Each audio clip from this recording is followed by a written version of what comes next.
What's up, YouTube in the world? Now we're at a red light. So this discussion is about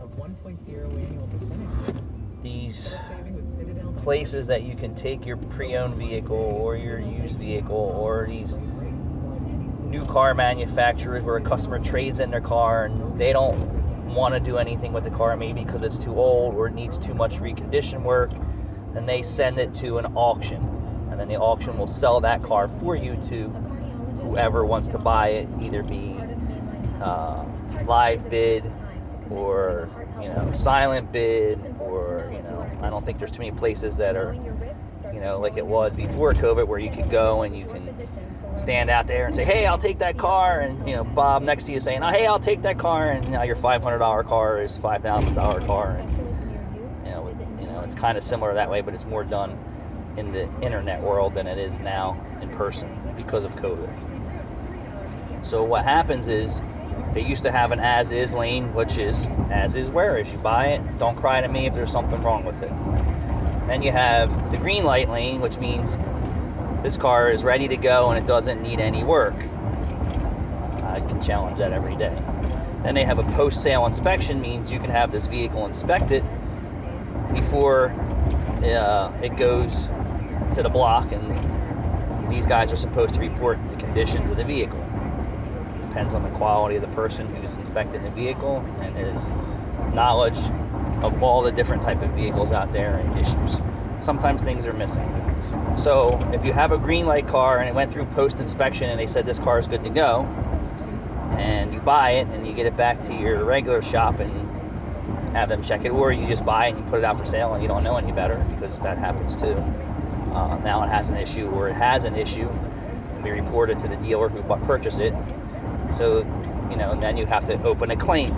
So now the claim it's changed from $500 to $600. And my argument with this is they're telling these dealers that this job, say it's a transmission, is a $600 job. Well, because they go online, they say I could buy a transmission for $150, and they don't give a shit if it's good or bad. And then say the labor's 3 hours, well, they only pay X amount of dollars, and that's where they come up with this number. So if it falls under 600, guess what? You're shit out of luck. But you paid for a post inspection to say that this vehicle's in good condition and not have to deal with this bullshit. So then the next situation would be, you buy the used transmission out of your pocket for the $150, and you pay a shop $300, put it in, you're still under the $600 issue, and that transmission is bad because the junkyards don't give a shit on what they sell you. Guess what? The guy who's doing the installation, that's not his fault. He wants to get paid again for swapping out a used part that you purchased. That's the way the world works. That's why I don't put used engines and transmissions in. You can take that shit someplace else. So my moral to the story is, the auctions are now jerking people off even more, now going online and saying, oh, I can buy that oil cooler for your 3.6 Chrysler for $79 with the gaskets and all the bullshit.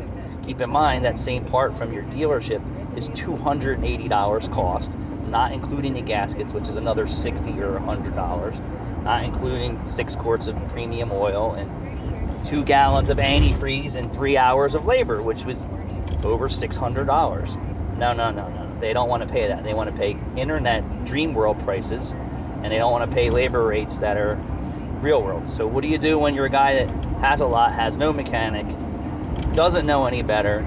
You're bending over and you're taking it up the butt. That's the way it is. Is it fair? I don't think so, because you can't go into the internet world and say, pling, fix my car for $79 in the internet world. No, that doesn't work. But they want to, run these people, that's regular buyers and, used car dealers that have used car dealership business license, through the ringer, and it's not fair. So I just figured I would vent about it. That's not fair, and I don't like it.